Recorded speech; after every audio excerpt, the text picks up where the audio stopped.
and welcome back, everybody. I am so happy to be here today. This is the women's game, and we are live. It's just minutes after the final whistle of the USA versus Portugal friendly, in which we redeemed ourselves. We won 3-1 after losing on Thursday. How good is Lily Johannes, by the way? I am so excited to be joined today by former U.S. Women's National Team interim head coach Twila Kilgore. Twila, welcome to the women's game, and thank you so much for being with us today. Thank you. Get in. That's so exciting. What a bounce forward. Oh my gosh, I know. It was such a better game than last week. I am already looking at these comments over here in the chat, and I saw one from Jackie D that says, team can't even go to the bar after. Good one, Jackie D. This team is just so young. It was so fun to watch them put on this performance today. So here's what we're going to do, everybody. We are going to react to this game. We're going to have Twila here answer all of our questions. But first, I'm going to explain the show. So this is a TWG Live. If you're new here, that means that you, our listeners, are here with us live, and you can ask us questions about football or life. You're just going to scan the QR code in the top left of your screen. That's going to take you into a Zoom with our producer, Tony. Tony's going to set you up to ask your question. It's just audio, so don't be afraid. You're not going to be joining Twila and I on screen. We're going to get to those questions a little bit later in the show, but you can go ahead and get in there now. Make sure you get your question at the top of the list. And if you don't want to ask a question, that's totally fine. Just do us a favor. Give us a like. Be active in the chat. And if you haven't done so already, please subscribe to this YouTube channel and join us. So I see some of you in the chat already, which I am loving seeing. Thank you all for being here. Let's see what I can read here, everybody. We've got greetings from Ecuador. Hi, William. Thank you for being here. I hope someone brought them orange slices. Madeline, nice to see you. I hope they get some orange slices as well. Okay, keep the comments coming, everybody. Twila, I want to get right into it. First things first. This was the U.S. Women's National Team's second game in 4 days against this Portugal team. On Thursday night, we lost 2-1. We conceded 2 corner kick goals. What was your overall big picture analysis of the game on Thursday? What went wrong for the U.S.? Well, I'll start by just saying I think more went right than we realize. And when you watch a game after the fact, it's less emotions. But these are really important games. I think it's really important just to say they're hard games. You want these games in friendlies. And if you think of like the context between Portugal and the United States, like what Portugal just came off of with their Euros campaign, which wasn't as good as they would have liked, and where our team currently is and all this newness and success, continued success, Portugal's going to have to do something to come here and disrupt us. And so they were doing everything they could to disrupt us. How would you disrupt us? Play a formation that maybe the staff didn't expect, or team didn't expect. Try and make the ball out of play as much as possible so there's no rhythm. And just those sort of things. And I think one really important thing to point out is there's like a calculated randomness to the way they play. If you think of all those long balls and how they were falling to Kika, it's like they have to make it a little bit random in order to get their better players on the ball. So it's chaos, and it's hard to get a hold of that quickly in a game. You have to really work on that. Yeah, I think that's fascinating to think about, especially we're so lucky to have you here, such an esteemed coach. And so I do feel like this show today, I'm really excited to hopefully learn a little bit about things like this, about what other teams are trying to do to beat this U.S. Women's National Team. And some of that, what you're saying, like a calculated randomness, the physicality on Thursday was really noticeable, throwing us off our game by maybe playing a different formation, making sure the ball is out of bounds and out of play a lot, being really physical, knocking players off the ball. I think it's going to be so interesting for us to think about all those factors moving forward with this team and how to learn and not let them disrupt us. In her post-match press conference after Thursday's loss, Emma said a lot of the same things. We didn't really get a grip of the game. We didn't win our duels. There was some, missed timing. We were rushing and playing really direct on offense, and basically just that we haven't played together in a while. So there was some lack of chemistry. This team has been apart for almost 4 months, and Emma even said it felt like a performance of a team in preseason, which I think was fair. And I liked what Emma said, wrapping it up by saying, we're going to let this go, but we're not going to make it a habit.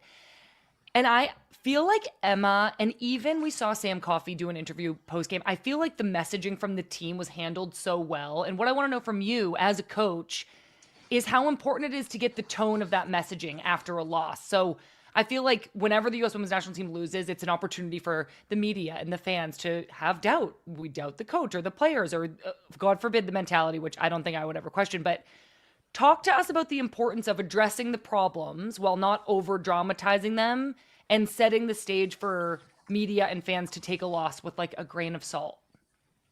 Yeah, I think you raise like a really good point.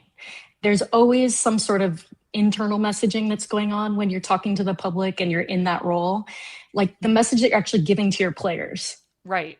And I think Emma is tremendous at taking the pressure off the players without taking the pressure off the players. Like behind the scenes, she'll be doing, everything that needs to be done. But, there's a world that's watching. And I think she's really, really good at doing that. Yeah. And then there's that external message, how do you talk about this? How do you put it into context? And Emma's made it very, very clear. She has made a big shakeup. She is trying to give players experience. We talk about all the experience these players are going to gain. It's because they need it. And she's also learning. She's learning things like, is Avery better on the left? Is Avery better on the right? Can she do both? How is that going to work? And there's a lot going on in those instances when she's speaking. Sam, by the way, I just have to say this. What a pro. I mean, the way she handled that interview and that is exactly Sam Coffey to a T. Totally agree. And I have some more questions about Sam Coffey later in the show because as we all saw, she subbed out and scored a goal right away, which was so fun to see. I love Sam Coffey. I'm her hugest fan. We actually have her coming on an episode of Friendlies in just a couple of weeks, everybody. So stay tuned for that. But so let's go back to the beginning of this game today. We saw 8 changes in our starting lineup, notably with Olivia Moultrie, who's, I would say, typically like a 10, a midfielder, more in the middle, starting up top in that, on paper in that wide right position. But I think everybody had the understanding that she would likely tuck into the midfield to help combat Portugal's numbers up in that diamond that we really struggled with last game. And Liv made herself known immediately. She scored 45 seconds into the game. She's been in great form with the Portland Thorns. If there's any Portland Thorns fans in the chat, let me know. I would love to see that. And I think with such an early goal again, it was kind of like, oh, this happened last game. So the question became, how are we going to respond to going up early again? I think Emma pointed out that one of the problems was that we score so early, we kind of let our foot off the gas a little bit. And unfortunately, this did kind of happen. We conceded just 3 minutes later with Portugal's Jessica Silva scoring off a cross after a switch of play that seemed to take advantage of our midfield shape again. And what I want to ask you about here, Twila, is what is the key to defending against a diamond? Ooh, okay, so let me go back just on that goal because it was really hard to see on broadcast. I think that might actually be a little bit of an example of the strategic randomness with how Portugal was set up. So just the way the camera's set, I couldn't tell why the ball was in the air in the first place. Like, did it just come after a long ball from us? Was it a long ball in for them trying to get in? But it actually hit like Avery Patterson's arm and it fell right to Kika. And then she switched the point of attack. Okay. And so we were a little bit out of shape because of that reason. And then they switched the point of attack. Yeah, and even we had the right numbers in the box. Maybe we could have made a little adjustment with the way we were defending in the box with Jordan Bugg a little bit further back. But I think it was one of those moments where you may not be able to prevent the switch, but you could control how you defend in the box afterwards. Yeah, that's a really great point. And I do think, in all my experience playing, I played in a box a lot in my club career, but every time we'd play against a diamond, it was just that, and sorry, everybody, a box is when you have 4 midfielders, it's kind of like 2 6s and 2 10s. Even playing against a diamond when you do have 4 midfielders is hard because it's offset. Then you have a 10 and kind of 2 8s who are wide and a 6. And I just feel that defending against a diamond just becomes this game of can you keep them locked to one side or not? And I think it 100%. really makes the wide play like super important. But we did see a lot of adjustment today in general. Can you kind of explain to us a 101 of what changed tactically today in our midfield that allowed us to handle that better? Yeah, so just going back to like the most common ways to keep it locked to one side, and the easiest adjustments, the two ways that you'd most likely do it is a 4-2-3-1 and just tuck the weak side in immensely to help get numbers to that side. Which would have been like Alyssa Thompson or Olivia Moultrie tucking in to help. 100%. Okay, taking care of the weak side of the diamond. Okay. Or they went to, they were in a 4-4-2 and they just kept really compact. They were picking the right times to jump out. The wide players were staying central instead of just going out wide. We didn't have 9s and 10s going out to press unnecessarily. So they stayed really, really compact. And then we had an extra player in the back line. We had a couple extra players in the back line. If they have 2 forwards, we have 4. So we used a fullback or center back at times to push into the midfield and help take care of those numbers. Okay. Well, that makes so much sense. It definitely, as the game wore on, it felt like we were in so much more control. And I think that this defensive compactness was a huge reason why we weren't getting pulled out. I think what I noticed a lot on Thursday was one player would get pulled out, and that's where that timing kind of seemed off. They would break us down through the midfield way more often than any of us liked. So, I mean, everybody, all of this has already happened. It's 1-1, and we're only 10 minutes into the game. It's been crazy at the beginning. And then, to top it all off, just the first 10 minutes of this game, after some really great team ball movement up the right-hand side of the field, Olivia Moultrie actually scored again, her second goal on the day from a pretty similar spot inside the box. She hit it with the left foot. It went far post. And I think what I noticed from Olivia today that I liked so much was like this fearlessness. And from such a young player in a high-pressure game, in what's always a tryout situation, you're being evaluated. This is a game immediately following a loss. It would be easy for a young player to be nervous and to play a little bit passively. But Olivia Moultrie has been a professional for like 4 or 5 years already. I want to know from you, Twila, what impression does Liv scoring a brace in the first 10 minutes make on Emma?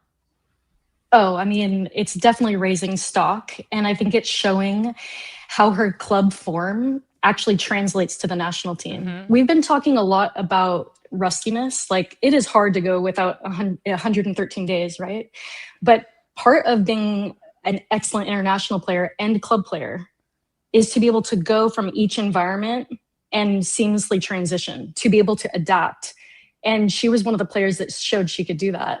So I have to say this, just like the first goal, I think she was the one that played the original ball in to Sentner, and then it comes back to Lily, and then Moultrie's making that run. So she serves the original ball in, then she gets the cross, then she gets the ball that drops to finish.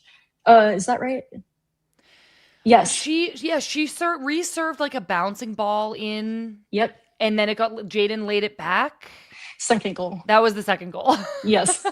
Yeah, and that's the thing about how when you think about what you want to see from game 1 to game 2, you want to start to see how is the team going to score goals, team goals. What does it look like? What's the most likely way that you're going to play? And I think these 2 goals clearly show that they were that shape that you already described, where Olivia Moultrie would come in, Avery Patterson would overlap. It creates more numbers in the middle.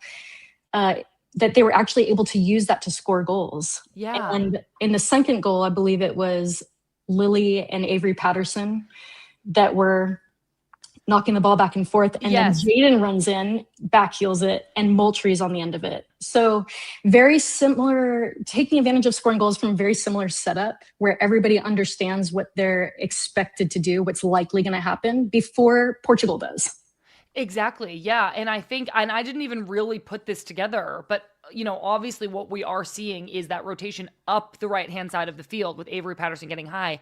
And that is where, if Olivia Moultrie, the right winger, is scoring 2 goals in 10 minutes, that's where the goals are coming from, is from that rotation, from that ball movement up the right-hand side of the field. So that's really important to note, and a signal that tactic is helping us score goals, which you just pointed out is, when we think about the performance of this team, you want to think about how we're scoring. And it seems like that idea is working.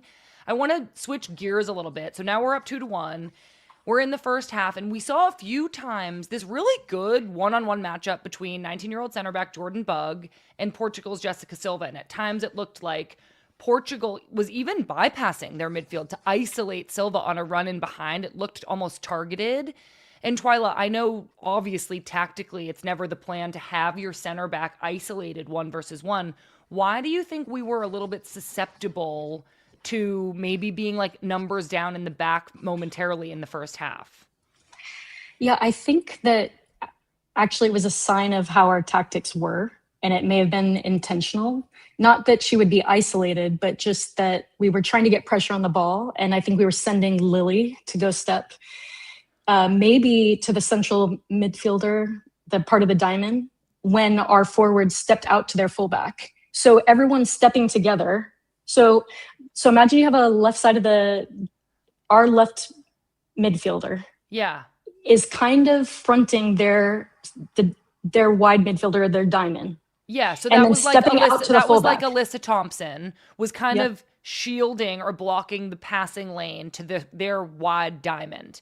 But when Alyssa stepped forward to pressure their outside back, then what was happening? Sometimes Lily was stepping to Our that player outside that they back left. also stepped up, and that left Jordan, or even could have been Sonnet, Yes, alone. Correct. And sometimes it happened that maybe the left back was stepping up in a different way, like the reversed roles. Okay. But that's the idea, is that they were both matching each other's speed as they stepped. Yeah. To players in front of them. Yeah. And then that leaves space in behind. Right. That everybody on our team is recognizing. Right. And running onto it. For sure. I mean, I thought Jordan Bug did a great job defending that, even when, I mean, it was smart of Portugal to recognize if we're pressing and stepping, they can't necessarily play into that pressure, so we're going to go long. And for Jordan to track those runs, there was one time Jessica Silva did beat Jordan out wide, but Jordan smartly fouled her. Obviously not ideal, but I thought Jordan played smart and composed overall defensively. I think this back line has seen a lot of rotation, obviously, especially from Thursday's game to today. And I think one of the biggest question marks for this team come 2027 is at that outside back position. I think we all feel like Emily Fox is one of the few locks on this team, but I think Avery Patterson is making a really solid case for herself. Twila, what have you seen from Avery in these two games specifically against Portugal that you think Emma really likes? Well, I haven't talked to Emma about it, so I can only imagine like what any coach would love about some of the things that she's doing. It's interesting to see her as a left back versus a right back. I think today having that a tactic of bringing your wide forward in and having that overlap, which we've seen basically since Gold Cup, even before Gold Cup. That you're going to get like the best of Avery, in my opinion, because she's able to get forward, come in, and she played it today a little bit lower. Like she teased it really well where she was like below their line and then she was timing those runs and she was excellent. But I'll tell you what, when we go back to the previous game and we look at her on the left-hand side, there were some things I thought she did that were really good. I mean, her ability to dribble inside and then lay a final pass, like play a final pass. I think she got Cat at least once. Like she had some combination play. I thought there were some really bright moments that came from her. And I heard a little bit of a critique. Oh, maybe she could have done more defensively. And I think Emma said this, everybody could have done more. Nobody in the first game.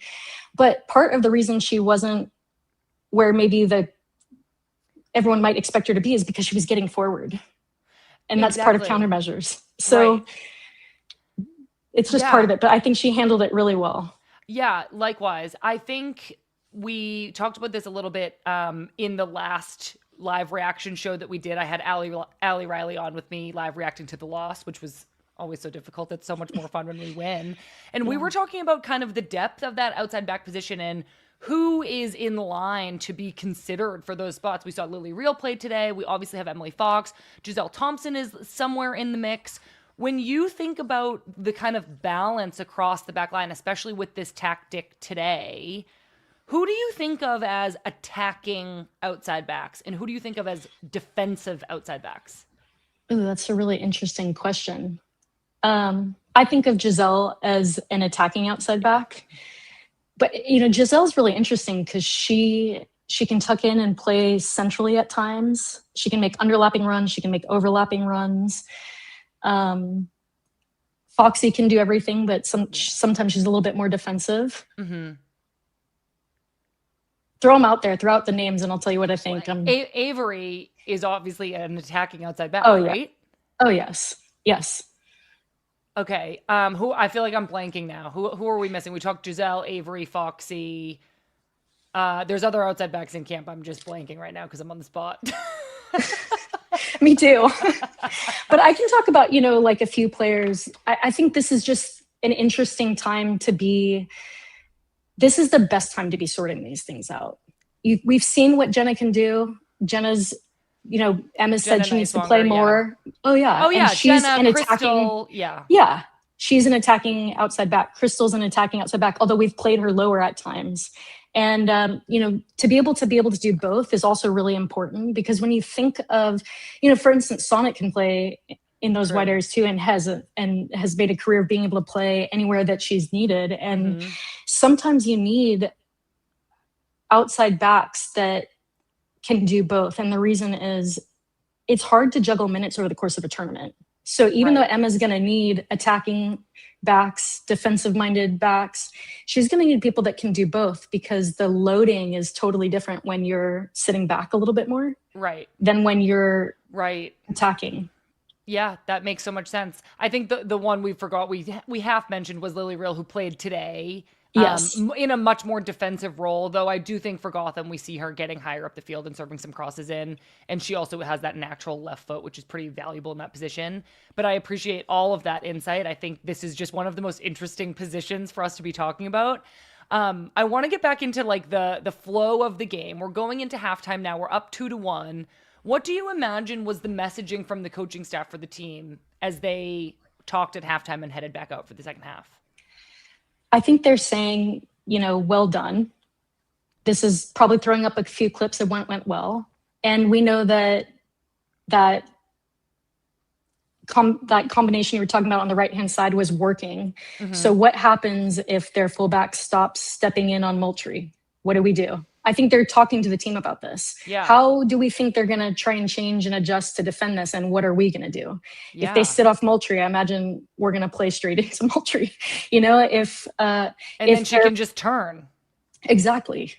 And this is one of the really good aspects of the tactics that were used today and the way the players executed is I was running through at halftime. Okay, what if Portugal does this? What if they leave their wide side of the diamond in, then our fullbacks are going to be open. So there were all sorts of different things I thought through. And I think she probably went through those scenarios at halftime, and she probably would have previewed, okay, what if they go to some form of 3-5-2 or, 3-4-1, etc.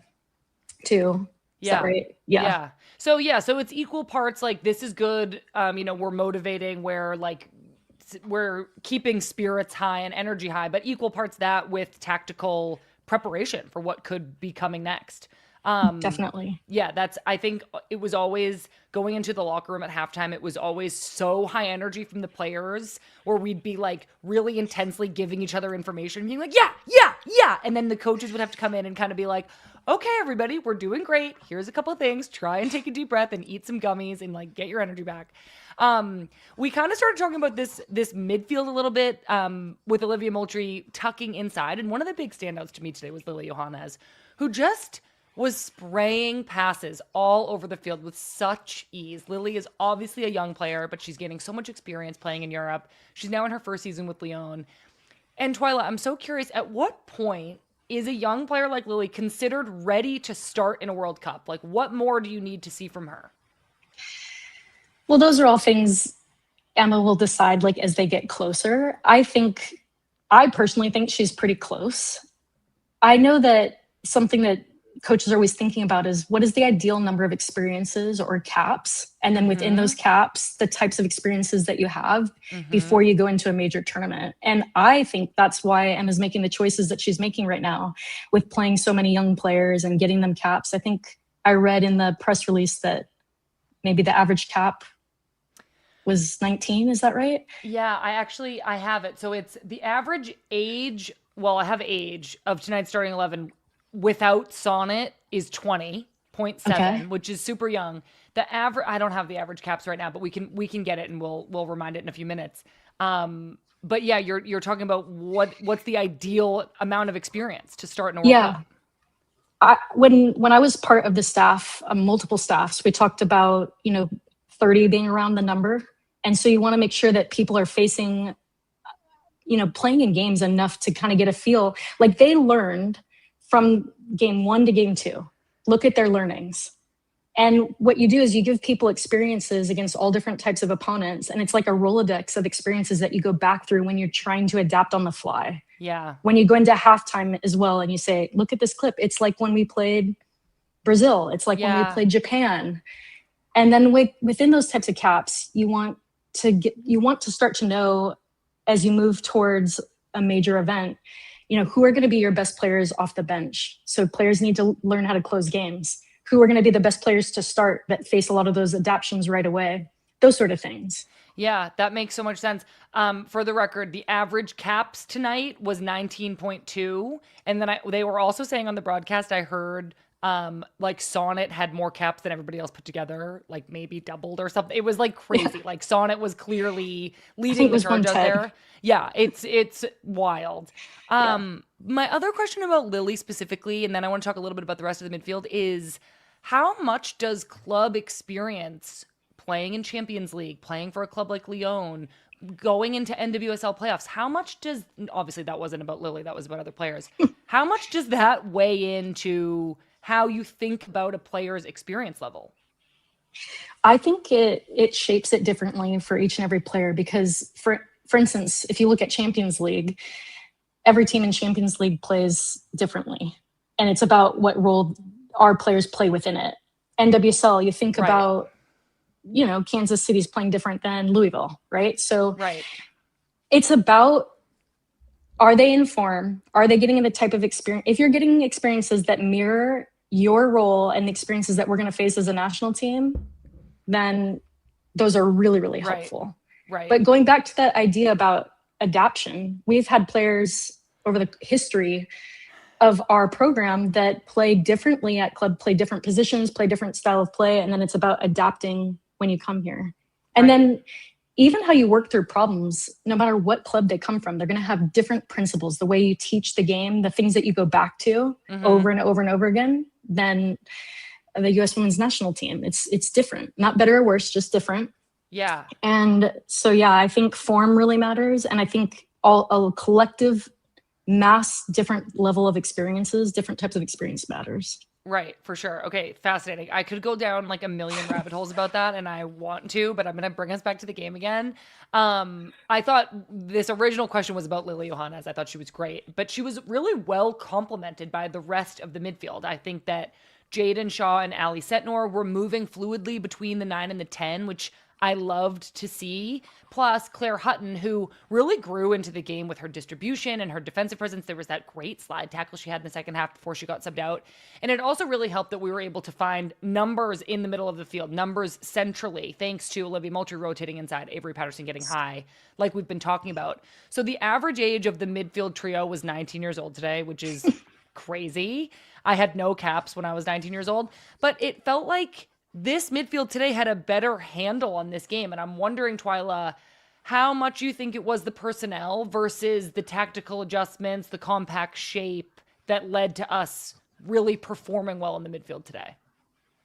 Yeah, I think it's almost unfair to just compare the two games because we faced different tactics and we played differently.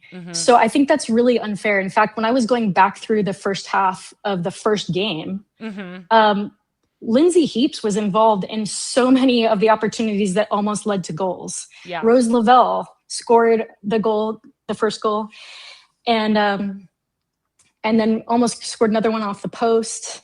And I think when it comes to settling down and playing and controlling the tempo, it's actually a whole team thing. And I think it's wonderful that these less experienced players had success today. I think it's an amazing sign for the future. But I also think it's a little bit unfair to say that of the other three. I agree. I think that in some ways, watching that first half back was like, they were just so clearly outnumbered. And it's like when you're in the rush of the game and you're on the fly and you were set up to play against a totally different formation, some of the passes I saw that split the midfield could have been prevented by a very simple tactical adjustment. And it was unfortunate to see at times Portugal take advantage of our midfield, because you and I and everybody knows that those three in the midfield on Thursday are such quality players. Who we did see players like Sam Coffey sub into this game today. Some subs we saw just before the 70th minute. Emily Fox came on for Avery Patterson, Emma Sears on for Alyssa Thompson, and then later Yasmin Ryan and Sam Coffey came on for Alyssa Thompson and Claire Hutton. Oh, I said Alyssa Thompson twice, but I made a mistake and we'll figure it out later. So I want to talk about Sam Coffey subbing in, scoring a goal to make it 3-1 off of an Ally Sentnor corner kick, because I listened to Sam Coffey talk about the loss after the last game, and she's just one of those players who she took that loss to heart, and she was so determined to help the team find a better performance today. So I was happy she subbed on. And what I want to know from you, Twila, is when you're a coach and you sub somebody on and they score almost immediately, are you just like, I'm a genius? Like, how good does that feel? Yeah, that's an amazing feeling. And not just for yourself, for the player. These are all players that are going through the experience of, what do I need to do to make sure that I am selected in the future? How do I make my case? And so, it's not that you prefer one over the other as a person. You're rooting for all of them. So anytime any of them have success, you're rooting for them. But it definitely feels good as a coach. And I have to say about Sam, she is like the most humble, hardworking. She's always got her notebook, just like future captain. I know she's captain at her club, material all over the place. But to see like the swagger that she now has, I know, is like an incredible balance to that. She's like everything, she's got a little bit of everything in terms of her personality. And I think you can see that between how she behaves like in the classroom that I just described with the note taking, the way she was in that interview after the game, and then the celebration. Right. I mean, those are all the personalities of Coffey. And there's probably a few more that we love. I love her. She's like, I love how you put it. She's like humbly confident.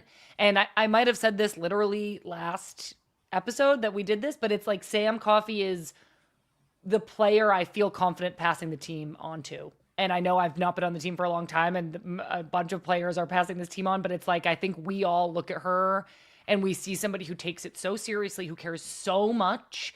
And I'm like, if she is on this team and she is, the role model and the example and setting the standard, I feel so good about that. So I have so much respect for Sam Coffey. I think as we're talking about subs and changing the game, I do want to take a second to talk about Lynn Biondolo, who, congratulations, just announced her pregnancy. So she's obviously not in this camp and she'll be out for a little bit on maternity leave. Twila, I know you coached her in college, but Lynn has played this incredible role for the U.S. Women's National Team of super sub. And I think to some extent, it's going to be really interesting and important to find a super sub while Lynn is out on maternity leave. And it seems like Emma Sears and Yasmin Ryan can be and should be playing that role. These two games, it hasn't necessarily converted. Do you see Emma and Yasmin as those players who could fill that role? And why is that role so important? And feel free to talk about Lynn, because I know you coached her in college. You know her so well. Okay, let's talk about these guys and then I'll go back to Lynn. Great. I think that role can be developed by anybody. And I think it's too early in the process to really know who it's going to be. Like I said, they're going to get experiences starting, coming in right after half, finishing out a game, and they're all important. It's interesting that you say that about Yaz, because I think she's also capable of starting. But I thought of Lynn when I was watching her in the first game. In fact, she was like, when she came in, the way because she usually doesn't play 9, but she was pressing like so hard. Okay. And I thought, that's interesting, because that's a quality that could be used, late in games, to close out games, to apply pressure to players.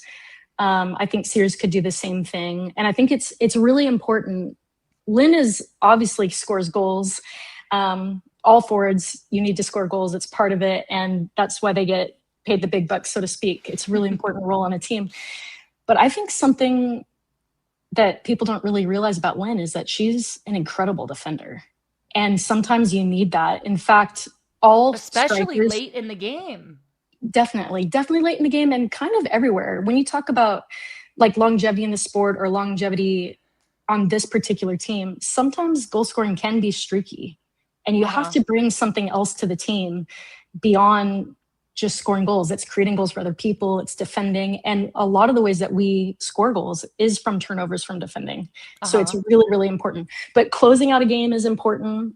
Ability to stretch late in the game, getting behind a team is really important. I think both those players you mentioned could definitely do that. I think Lynn overall is just a really great example of what a player can make of themselves with the role that they have. And I think there's been different times in her career where people have underestimated her. And she's always found a way to make herself relevant, whether it's creating quality chances, scoring quality chances, defending, being an alternate, getting bumped to the first team or to the full team. She's just kind of always found a way. And I know you spent a lot of time with her at North Carolina and beyond. So I just, it's great to see her happy. You know, to have an Olympic gold medal, to be with the love of her life, and to now have a baby on the way. And who knows what the future holds with her. Just goodness. I'm like tearing up. Leave it to me and Twila to bring Lynn up on a day that she is not on the field.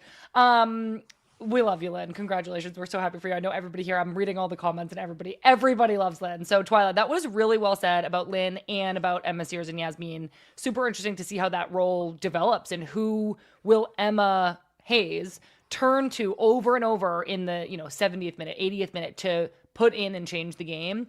I do want to take a moment to shout out Portugal, who got their first ever win against us on Thursday after seeing some substantial investments in their women's program recently. This team has, in my memory and my experience, I remember playing a really close game against them in 2020 or 2021. So they've been holding us to close games for what feels like a few years now, but they feel like they're on a new level this international window. They made 7 changes to their starting lineup from game to game, which I think speaks to their depth. Obviously, we beat them today, but I still think they put out like a very respectable and solid performance.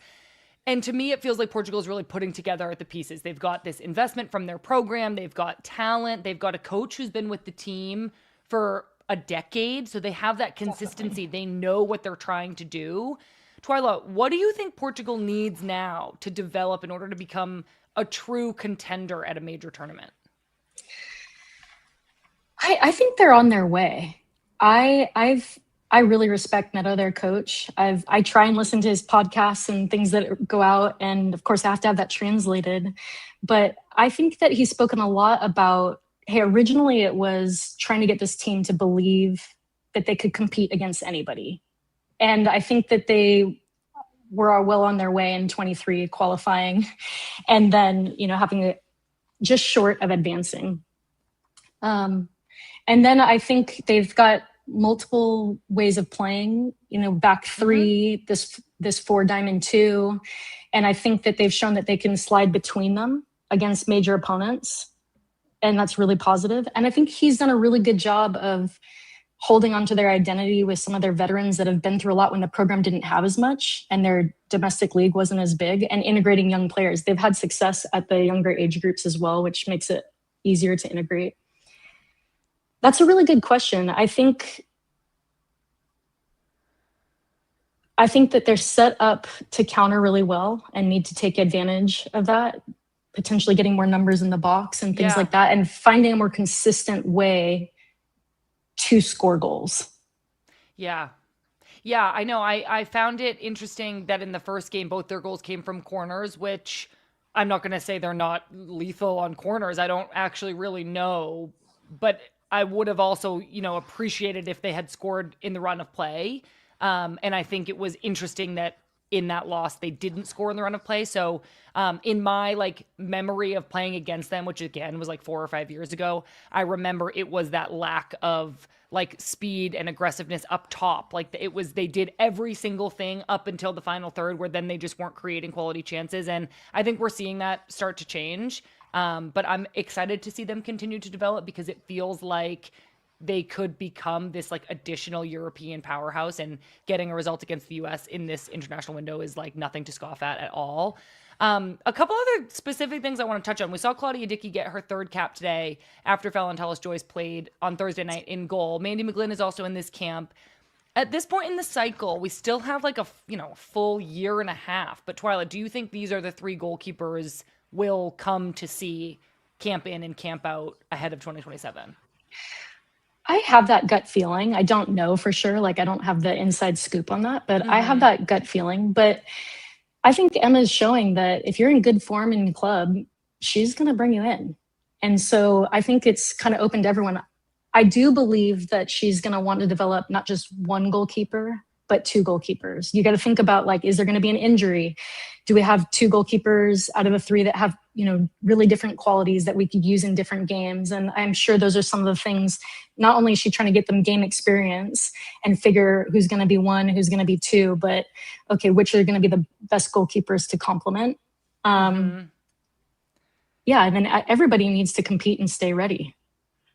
Health is a big thing as well. So I know, totally. It's fascinating because I'm going back to what you said about, wanting a player to have maybe 30 caps going into a World Cup. And I feel like there's maybe only 30 opportunities. And so to imagine dividing that between two really new goalkeepers who only have a handful of caps is interesting. But I think that I feel like we're in good hands. I know we didn't have a shutout in either game yet this window, but I didn't chalk that up to poor goalkeeping by any means. And I think specifically what I'm looking for is also distribution and how we can play out from the back, which I know has been something Emma has been talking a lot about. I want to zoom out a little bit because Emma called up a player from the U23 camp after the last game to replace an injured Trinity Rodman. And instead of selecting more of a like-for-like replacement that's a forward like Riley Tiernan or Pietra Torden, Emma called up a center back in Eva Gaetino. And Twila, I was wondering if the loss on Thursday night, because we conceded 2 goals on corner kicks, that Emma maybe saw the need for an aerial presence in the box defensively.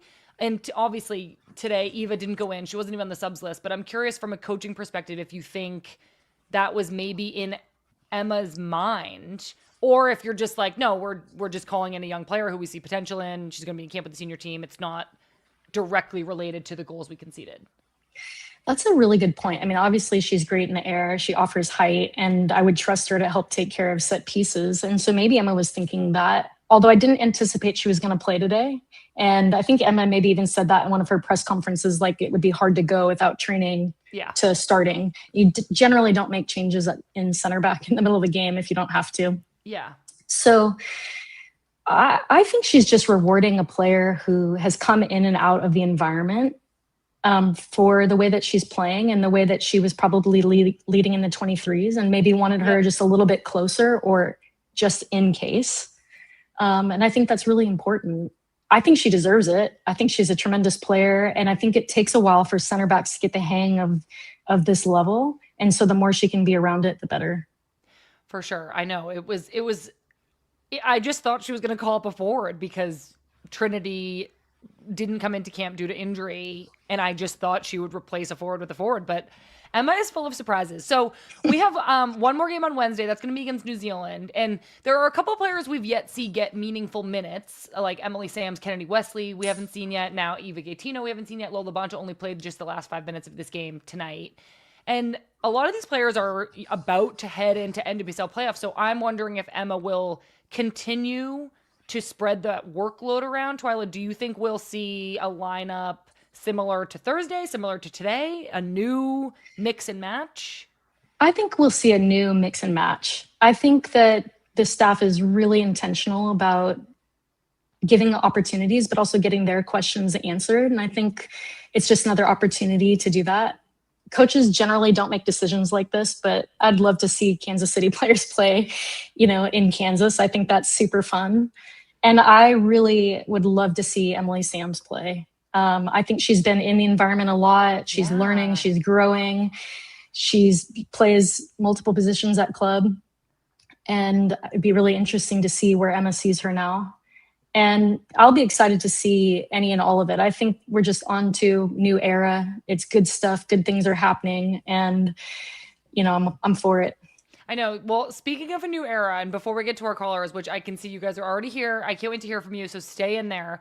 But Twila, today's game celebrated Alyssa Naeher's international retirement. You were the coach of the team during the She Believes Cup that the U.S. won in penalties due to some heroics by Alyssa Naeher. It was such classic Alyssa. She made some big stops. She made a penalty kick herself. Can you just talk to us a little bit about what makes Alyssa Naeher so special? Yeah, I mean, first I'll just point out she did that back to back. at Gold Cup. She did it at Gold Cup, and then she went to She Believes. And I think that's like the best way to describe Alyssa, is that she is consistent, and she is fierce. And I was laughing at the Euros over the controversy with potentially one of the goalkeepers, the English goalkeeper, throwing a water bottle with notes, because even though Alyssa might have that, she does not need it. She is so prepared, knows everything that's happening all the time, and is just a really, true professional and a tremendous leader. Like, has a real big servant's heart, doesn't want to be celebrated. I almost fell over when I actually saw her like hug people back when they came to her, because usually she's like on Get with away. it, we are doing it. We got to get focused here. But I'm just so happy to see her celebrated, and she appears to be really happy, and that makes me happy as well.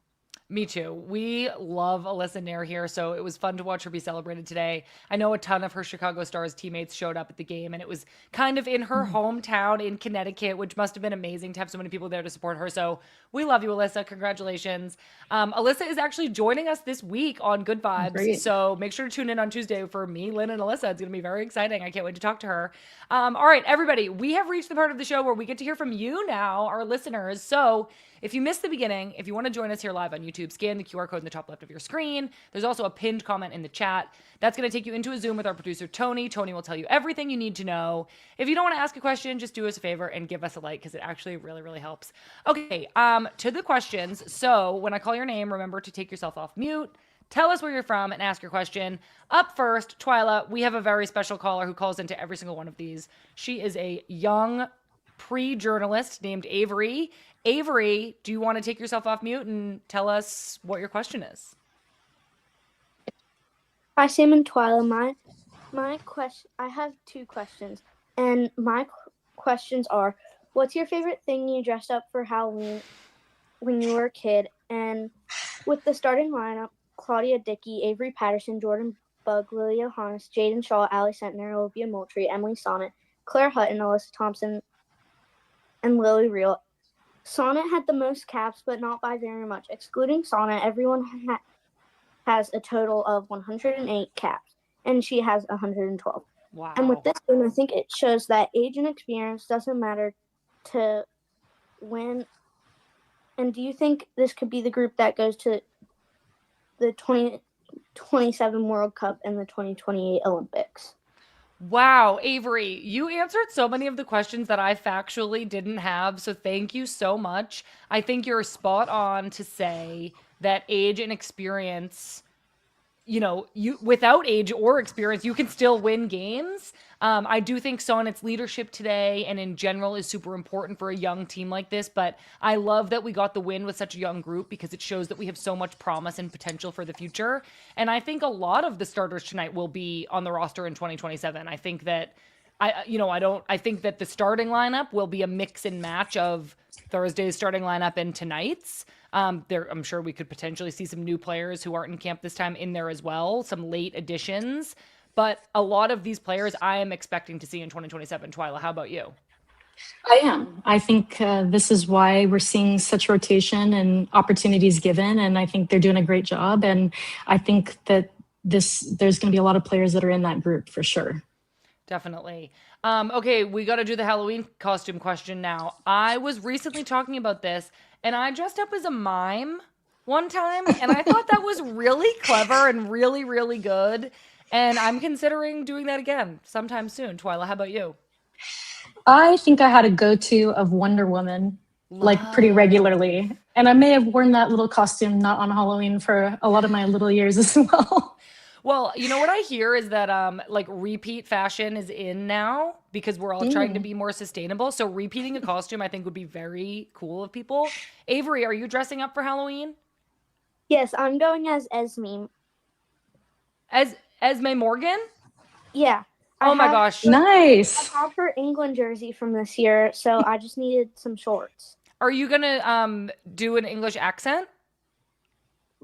Probably not. Okay, Avery. Well, I love that. I hope you have a good Halloween, but we'll talk to you again before then on Wednesday, I'm sure. Yep, I'll be back then. Okay, sounds good. Thanks for calling, Avery. All right, up next we have Maya. Maya, do you want to take yourself off mute? Hey, Sam. Hey, Twila. Hi, Maya. How are you? Good. How are you? Good. Can you remind everybody where you're from and then let us know what your question is? I'm from Cincinnati, Ohio, and my question is, where do you think the next NWSL expansion team is going to be to? Ooh. And why is the answer Cincinnati? Is that what I'm hearing? I'm from Cincinnati. Yes. I know. I do think Cincinnati would be very cool, but I have to say, I'm super excited for the Boston Legacy to be in the league next year. I'm from the Boston area, so I'm really, really excited about that. And then obviously we've got Denver Summit coming in as well next year in the NWSL. Twila, do you have a aspirational city that you want to see join the NWSL? I recently went to a few games in Austin at Austin FC. And I think that's a great place that would be really ready for a women's team. I love that. I feel like I've played in that Austin stadium and it's so cool. It is. I love that. Maya, what a great question. Thank you so much for calling in. Thank you. Okay, we'll talk to you soon. All right, up next we have Eleanor. Eleanor, do you want to take yourself off mute and tell us where you're from? Eleanor, can you hear me? Can you take yourself off mute? All right, Eleanor, we'll try to come back to you if you can find that mute button. We're going to move on to Susanna. Susanna, can you take yourself off mute and tell us where you're from? Hi, Sam and Twila. Hi, Susanna. Hey. I'm from Fayetteville, Georgia, and my question is, what is a change that you've seen that you're most excited about from like the team or U.S. soccer in general? And then with that, what is a change that you're wanting to see from the team as they progress in the future or from U.S. soccer in general as they prepare for, a big upcoming window with the World Cup and next Olympics? Wow, Susanna, what a great and thorough question. I think one of the things we've been seeing from Emma is this kind of approach that is really putting women at the center of what she's doing and how she's trying to make the team environment. Emma has talked a little bit about this as like the women's national team really wants a place to gather as teammates, as friends, like they're more social. And so I think Emma is using like just a lot of data and her feeling being a part of women's teams over the years and imagining all the ways that what we do has been designed for men. And she's trying to change that and make the women's national team a place where women can really be their very best and be exposed to things that are really meant for them. And I have found that so cool that that's become Emma's mission. And I've seen that US Soccer is really trying to help her create a better environment in that way. And so I'm excited for the players who are in right now to get to experience this kind of new way of thinking and designing camp, designing training, designing meals that will help them perform their very best. So I love that question. I've loved seeing this. Twila, what have you seen that you appreciate coming from either the team or from US Soccer in recent years? First, I 100% agree about, making the environment, the way of thinking, everything around the team, more with a female lens. That's definitely something Emma's talked a lot about and is backing it up. I'm really excited about the US Soccer headquarters to have a home. And I just know when I would be in, a lot of the times the windows for the men's team are different than the women's team. So when I would be in the office in Chicago, it's not like I was always rubbing elbows with the men's team constantly or with the youth teams, although you tried. But I think when everybody's offices are in the same place as the fields, when you go to camp, you might be going to camp there. Mm-hmm. I think that's going to make accelerated growth, especially across the youth landscape. And I think that's really special. That's really, really cool. Twila, and that's in Atlanta, right? And it's being It built is in right Atlanta. now. Yeah. Susanna, that's not too far from you, is it? No, it's literally like 5 miles from my house and like 2 streets away from my grandparents. The actual construction is looking so amazing. We're all super excited for it in Fayetteville. Oh my gosh, that is so awesome. Yeah, Twila, to your point, I think it will kind of create an environment where the teams don't feel so isolated. I think another thing we're seeing right now that Emma is implementing is the U23s are the program has become more important. When I was playing on the U23s, it kind of just felt like you would have these random camps. Sometimes you wouldn't even have a game. It didn't really necessarily feel like the head national team coach was even watching.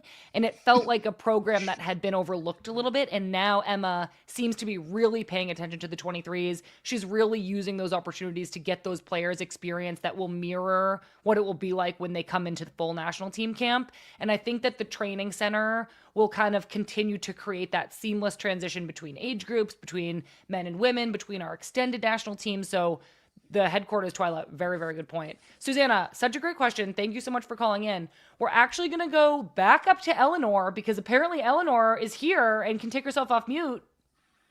Eleanor. Hi. Hi.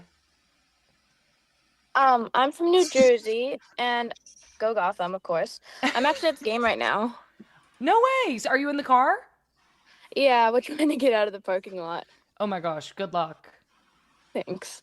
So my question is, if one of you was the coach in the locker room during halftime, would you urge the team to go out and score even more goals or try to sit back a little bit more and play defensively against Portugal? Good question, Eleanor. Twila, I'm going to let you take this one first so that I don't monopolize all the questions. I'm thinking we're going for more goals, definitely. And part of that is it's one of the best ways is to defend is to have the ball, you know? So the more we have the ball and your objective is to score, the least likely they are to score as well, so long as you take care of your countermeasures and it's fun. So it's the right time to be doing that. And that's my answer. Yeah, I agree. I think especially because this is a friendly, you want to keep pushing for more goals and kind of keep your foot on the gas. And I think it's important to like learn how to handle different scenarios in different games. So while at times this team will be up a goal in a tournament and have to defend it and sit back, I think now is the opportunity for them to keep going, to keep being aggressive. And so I would have urged them to keep pressing high, keep sending balls in, keep working to get even more goals, because I think that's just where the team is at right now. It feels like we're in a phase in the cycle where we just want to keep playing and keep getting those reps in. But I really love that question, Eleanor. Thank you so much, and I hope you get out of the parking lot soon. Back on. Thank you, Eleanor. Okay, we're going to do one more question, everybody, and let's go to Lucy. Lucy, can you take yourself off mute and tell us where you're from? Hi, Sam and Twila. This is Lucy calling in from North Carolina. Hi, Lucy. How are you? I'm doing pretty good. We're really fun to see us win the game. I know. It was so fun. Sorry, we're having just a moment of technical difficulty over here. So I'm going to take one second and just see if Twila can hear me. Okay.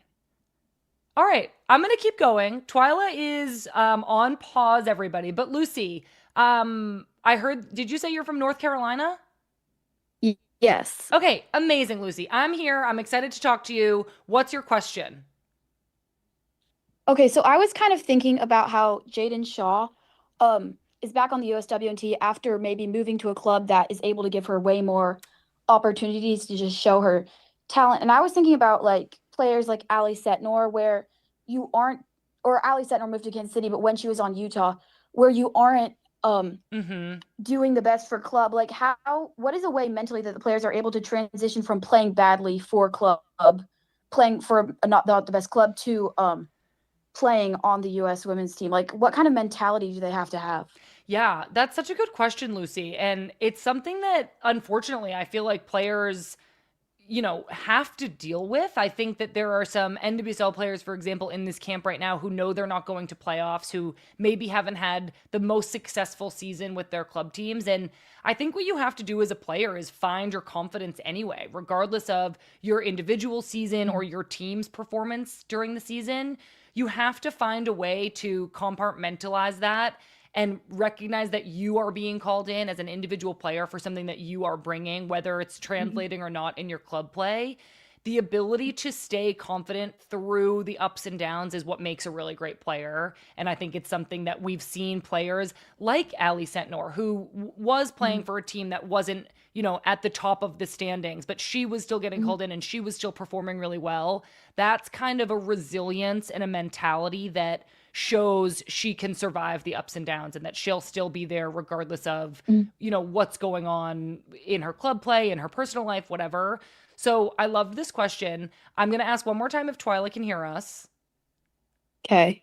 And it looks like a no, so she's not going to answer this one. All But right. Lucy, thank you so much for calling in. Will you be back on the live on Wednesday? Hopefully, yeah.